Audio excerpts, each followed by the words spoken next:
Still with Seo Joo-Heon, who wanted to get on the boat to go to the palace ahead, but Yoo Ji-ha seemed hesitant because Seo Joo-Heon, who just accepted the invitation of a relic. Yoo Ji-ha seemed to be afraid of the possibility that they would be attacked by monsters while on the boat. But Seo Joo-Heon calmed him down because the relic this time did not look rough like the relics they often encountered. Seo Joo-Heon had an idea about this relic when he found out that this relic made his home on Lake Wolji. And with that, Seo Joo-Heon boarded the boat while inviting Yoo Ji-ha to follow him.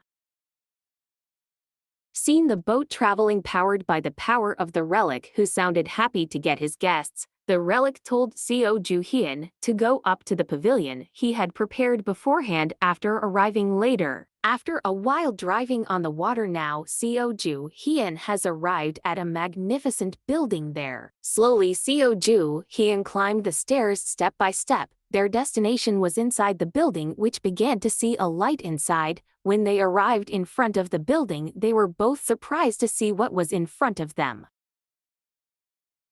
There were several tables that had been prepared and would be used for drinking events. Yoo Ji-ha could even smell the delicious smell of the food provided there, and by seeing all this, Seo Joo-Heon was even more convinced that the relic that had this tomb was in accordance with what he assumed. Wolji was once a beautiful lake around Silla Palace and was deliberately made for drinking events and art shows. There are several artifacts that are in the building. There are several artifacts that are at the bottom of this lake, and there is one very famous artifact, namely, a dice that has 14C and is made of wood called Ju-Ryong-gu, and each side contains words. And there are several challenges on each side of the dice that used to be used as punishment during drinking events.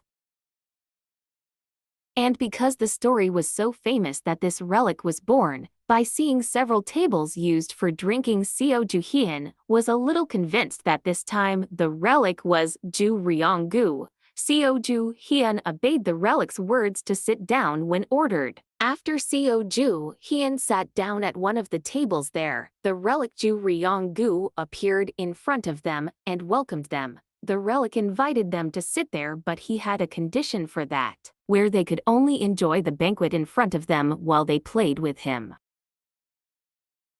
Seo Joo-Heon immediately asked if the game was included in the trial given to them. The relic confirmed Seo Joo-Heon's words, and he said that he would only participate with humans who could party well, and this place was provided to test whether they were worthy of having the relic Ju-Ryong-gu. The game of whoever got drunk first in the drinking battle, then he would lose, and if they lost then, it would be used as alcohol. Seo Joo-Heon was upset because now he knew the true intention of the relic holding this game.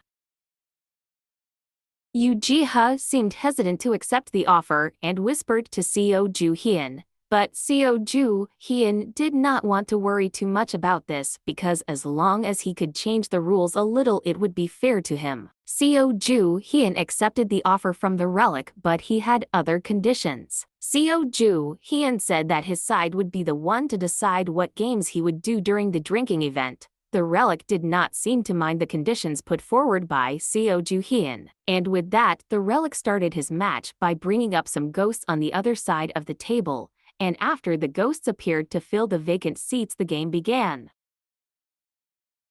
Seo Joo-Heon had realized something. If Relic didn't know that the modern game required more luck than dice. Several aspects had to be considered to win the game, and since it involved alcohol they had to solve it quickly. Seo Joo-Heon was confident that he would be able to win this game now, and after the fierce battle Seo Joo-Heon and Yoo Ji-ha won the battle. Meanwhile, Seo-Ah saw them in a drunken state now, looking at Seo Joo-Heon and Yoo Ji-ha, who were lying on the ground due to their drunkenness. Seo-Ah didn't even understand what Seo Joo-Heon was trying to say. Earlier Seo-Ah saw the whole tomb shaking and finally collapsed, but when Seo-Ah came closer she saw the two people lying on the ground. Seo Joo-Heon looked so drunk that he only mumbled if he won. Then Seo Joo-Heon said that the tomb shook because the winner was determined. Seo praised the good work of Seo Joo-Heon, who managed to get the relic, but now she had to close the spear, but it seemed that Seo Joo-Heon could not move properly.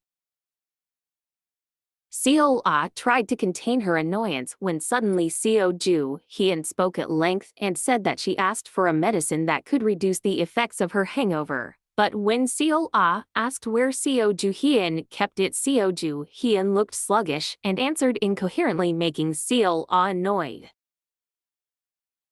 After that, the tomb began to close and slowly disintegrated. After that, there was a big explosion from the direction of the tomb scene. Also Seo Joo-Heon and his team, who saw from a distance. After the tomb disappeared, the other people who were there cheered happily to see it. There were also some people who gave their thanks to Seo Joo-Heon, but that did not change the situation where they were still in a place in the middle of nowhere where there were not even cars passing by. But Seo Joo-Heon managed to use his cell phone to call the rescue squad, but the problem was that they did not have anything to drive. Seo suggested that they should go back to their base and reorganize everything, but Seo Joo-Heon still wanted to go to the Pentagon as soon as possible while glancing at Louis with her sharp gaze. Seo Joo-Heon decided to stop at a nearby town and continue her journey to the Pentagon afterwards. As several lights coming from many cars approached them, they were all surprised, as they didn't know who the cars belonged to and why they were approaching them. Some of the people there looked very happy as they thought that it was a rescue squad coming to evacuate them.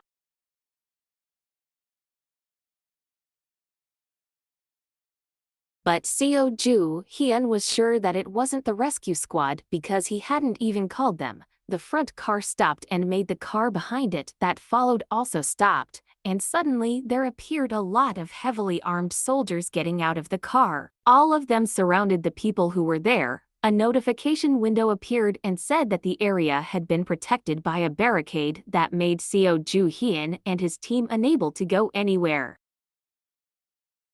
Seo Joo-Heon was sure that it wasn't the rescue team and also not the people from Pandora. Seo Joo-Heon just asked about who they were, but the soldier yelled at him not to move, which Seo Joo-Heon didn't even do at all. One of the white-haired soldiers there seemed to know about Seo Joo-Heon. The man said that if they were all here to kill Seo Joo-Heon, the soldier started pointing his gun directly at Seo Joo-Heon. And now Seo Joo-Heon and her team were completely surrounded by soldiers who surrounded her with guns in their hands.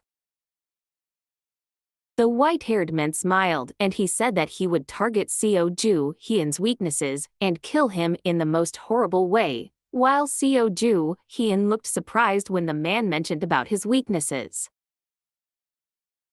The tomb created by Joshua was previously an intermediate tier tomb that was not too difficult to complete, but right after they managed to get out of the tomb, they were suddenly surrounded by a large number of soldiers. And now the man with white hair was seen asking Seo Joo-Heon to surrender because they already knew the weakness of Seo Joo-Heon. Seo Joo-Heon thought that the soldier was an American soldier. Seo Joo-Heon tried to negotiate with the soldier, but the soldier made the situation worse by saying that the presence of Seo Joo-Heon was considered a crime in this situation.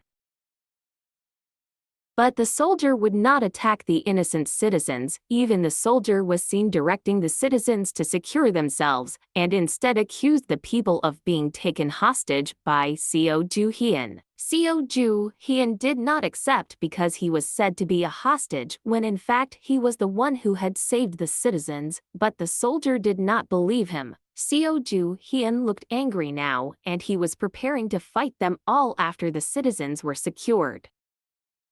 Seo Joo-Heon glanced and gave a code to Seo which Seo understood. Seo Joo-Heon seemed to be convincing the citizens who were nearby to follow the soldiers because they would be safe with the soldiers. Seo Joo-Heon calmed the citizens who were sorry for leaving Seo Joo-Heon alone, but Seo Joo-Heon couldn't wait to fight them when the citizens were secured. Seo had sent Gildal to disguise and blend in with the citizens there, and when all the citizens and the right conditions could be taken, then Gildal would create a distraction, and right after that, one of the soldiers there seemed to have realized Gildel's existence. As soon as Geidel was caught, he immediately attacked all the soldiers who were nearby quickly without giving them time to act. While all the soldiers were in a state of panic, the Seo Joo-Heon team was ready with the weapons that each of them had. Yoo Ji-ha seemed to be the only person who was not ready for the battle, but Seo Joo-Heon told Yoo Ji-ha to use Saliri. The army leader told his subordinates to attack the Seo Joo-Heon team, but Seo Joo-Heon, who was ready with his relic sword, slashed and fell all the soldiers in front of him very quickly. The remaining soldiers did not remain silent and began to use their weapons to attack Seo Joo-Heon. Seo Joo-Heon, who quickly reacted, issued a code of Hammurabi to return the bullet attacks from the soldiers. Thanks to the relic, all attacks aimed at Seo Joo-Heon were successfully reversed. Actually, Seo Joo-Heon would prefer to use his Aegis shield relic, but unfortunately the shield was in bad condition.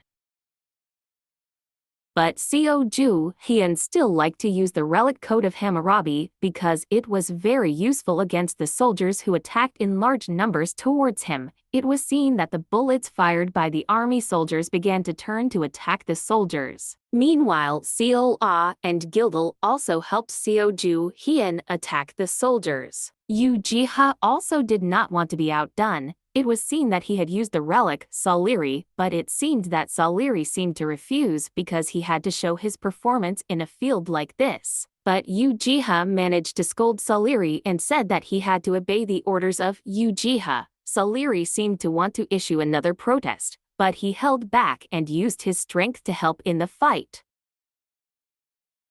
Some soldiers who were hit by Salieri's attack were heard screaming in pain, and Seo Joo-Heon, who saw it, just smiled happily. Seo Joo-Heon also returned to focus on his enemy, who was now in front. But when Seo Joo-Heon was about to attack, the army leader seemed to tell his subordinates to use relive, which was the weakness of Seo Joo-Heon. Immediately, several beautiful women appeared in front of his eyes. Seo Joo-Heon was surprised to see the women began to cling to his arms. The army leader seemed to laugh with Seo Joo-Heon, who looked surprised and confused. The leader seemed happy because he knew that Seo Joo-Heon was weak with that kind of relic.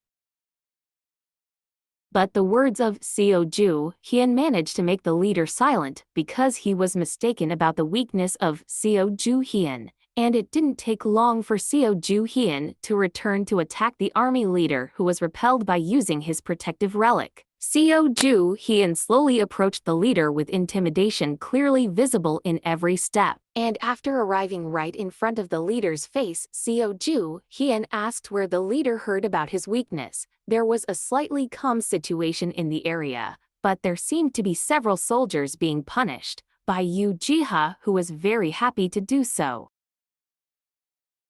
Yoo Ji-ha asked Seo Joo-Heon how much longer he had to do this, but Seo Joo-Heon belittled Yoo Ji-ha by saying that he was scared because he made him in a hurry. Yoo Ji-ha certainly did not accept the words of Seo Joo-Heon, and he could not help but keep his eyes on the soldiers he punished. Along with Seo Joo-Heon, who is still questioning the leader about the information that is now in his hands now. And because Seo Joo-Heon has obtained the relic used to store the information, he will immediately check it right now.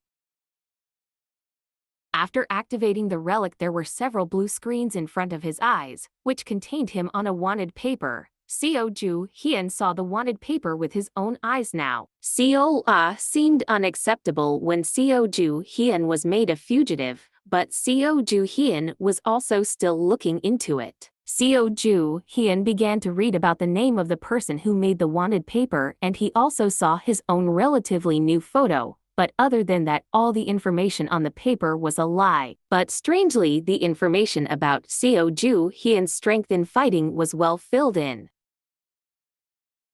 Seo Joo-Heon didn't even expect that the paper mentioned something about the crow. Seo Ah seemed hesitant to ask when Seo Joo-Heon said that the information about his strength was correct. Seo mentioned a sentence there that said that Seo Joo-Heon loved relics rather than women. Seo Joo-Heon was surprised when he read the information himself. The army leader admitted that the information was what he wanted to try to do, but unfortunately it didn't work. After that, Seo and especially Yoo Ji-ha sneered at Seo Joo-Heon, who liked relics rather than women in general, but Seo Joo-Heon denied their words. Although some other things seemed useless, but the important information was conveyed well. Seo Joo-Heon realized that the other information was only made so that people were more confident to kill him because of the amount of information they got.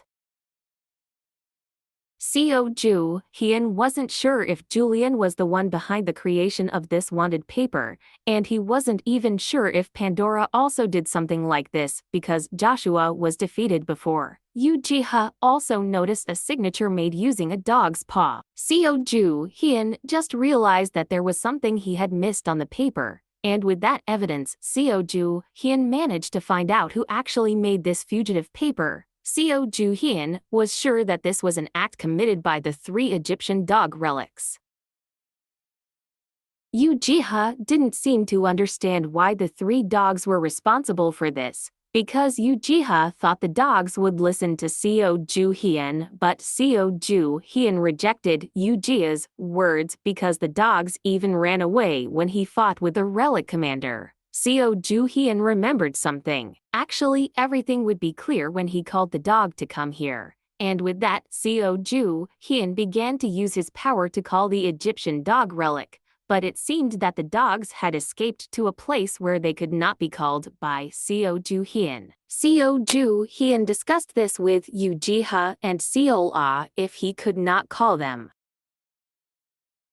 Seo Joo-Heon intended that he would completely destroy the dogs if they met later, but now Seo Joo-Heon would use the car that the soldiers left to go to the Pentagon. Seo Joo-Heon told them to leave the soldiers because they had also taken the weapons that the soldiers had, and Seo Joo-Heon also intended to give some of his cars to other citizens who were there. But the soldier had prepared an explosive in the car and he intended to blow up the vehicle when Seo Joo-Heon's team had boarded the car. After giving the code to his subordinates and being well caught by them, the army leader waited until Seo Joo-Heon walked closer to his car. The army leader was ready with the trigger he had prepared in his pocket, but Gildal was able to notice the army leader's strange movements. And when Seo Joo-Heon opened the car door, the soldier leader pressed the trigger and instantly, a huge explosion occurred devouring Seo Joo-Heon who was near the car. The soldier leader looked happy because he thought his plan this time was successful. A familiar voice was heard from behind him, and it seemed that Seo Joo-Heon was still in good condition, about to give a hard punch to the face of the army leader. Even the soldiers who saw their superiors being beaten could only be silent in fear. Seo Joo-Heon was annoyed that the army leader had tricked him with such a trick. But the soldier smiled again because he thought if he managed to slow down Seo Joo-Heon, but it seemed that Seo Joo-Heon would fix the car now. Shortly after that, Seo Joo-Heon told Yoo Ji-ha to fix the car. Yoo Ji-ha tried to protest, but Seo Joo-Heon saw him with an angry look, making Yoo Ji-ha inevitably obey what Seo Joo-Heon said. Not only that, Seo Joo-Heon even told Louis to help Yoo Ji-ha fix the car, and with that relic rope forcibly pulled Louis to fix the car like what Seo Joo-Heon said. After that, Yoo Ji-ha and Louis fixed the car well, even though they had a little trouble at first. Seo Joo-Heon called the rescue squad to come now to save the remaining citizens and help the soldiers, and a few moments later the car managed to start and work properly. Yoo Ji-ha and Louis looked exhausted after they managed to fix the car. And with that, Seo Joo-Heon left the soldiers there to get into his car. The leader of the soldiers seemed annoyed, and he was sure that Seo Joo-Heon would not get what he wanted because of the situation in the Pentagon that was in chaos. Seo Joo-Heon glanced slightly as he got a little information from the soldier. And during the trip, Seo Joo-Heon seemed to think that something was happening inside the Pentagon. And their doubts came true when they reached their destination. There were several cars on the opposite side of the road that were stuck in heavy traffic. The cars were filled with normal citizens and their respective luggage. Seo Joo-Heon felt something was wrong now by seeing all the citizens evacuating themselves.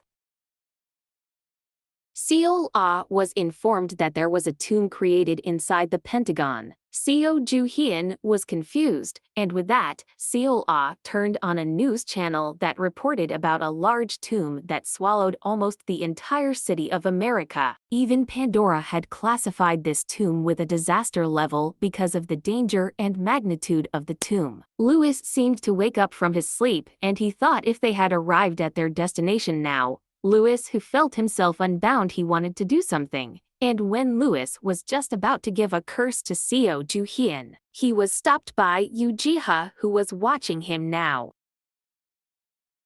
Yoo-Ji-ha also showed a relic shaped like a keychain that had a panda model there. Lewis was surprised to see that the relic was in the hands of Yoo-Ji-ha, because previously Yoo-Ji-ha had examined Lewis' body and got the relic. And for safety, Yoo-Ji-ha ordered a rope relic to tie back Lewis. Lewis seemed to protest when he was tied up with a relic rope. He did not understand why Yoo-Ji-ha wanted to work with Seo Joo-Heon, who treated him badly. But Yoo-Ji-ha did not mind it, because he was still paid for what he had done. After that, there were some arguments between Yoo-Ji-ha and Lewis on the back bench, which made Seo Joo-Heon upset to hear. Seo Joo-Heon still didn't understand why they couldn't detect the appearance of a big spear like this. Seo gave an assumption if this big tomb happened while they were in the previous tomb, so they didn't get information about this tomb. Seo Joo-Heon seemed to agree with what Seo said, but thanks to this tomb, the situation was getting worse now. Several notification windows appeared in front of Seo Joo-Heon's face, saying that one of the 7 great tombs appeared, and this time the tomb was desert-themed and had a nickname as the Tomb of Wrath. There was an ancient Egyptian pyramid building that had a bright light piercing the sky there. Because this Egyptian-themed tomb appeared, Seo Joo-Heon thought that this was one of the other Egyptian god relics. Seo Joo-Heon also thought there was a possibility that he would meet his dog relics, because relics that have the same background will usually help each other. But now, in front of Seo Joo-Heon, there are many soldiers who block the way of his car. Seo Joo-Heon is fed up with these soldiers, but inevitably Seo Joo-Heon got out of his car and met the American soldiers who tried to block him. Although Seo Joo-Heon tried to persuade the soldiers, but the soldiers could not let Seo Joo-Heon go any further. The soldiers became suspicious because Seo Joo-Heon brought one of the cars belonging to the American soldiers. Seo Joo-Heon tried to think of a way out where he didn't want to fight with the soldiers anymore. But before things got worse, there was a voice that stopped them all. The person who had just arrived seemed to know Seo Joo-Heon. After that, the person who had just arrived introduced himself as Matthew Tyler, and he was willing to guide Seo Joo-Heon into the tomb. Seo Joo-Heon felt helped by the arrival of Matthew, who wanted to help him even though he did not understand or even know him. Who exactly is Matthew? Will Seo Joo-Heon be able to meet her dogs here?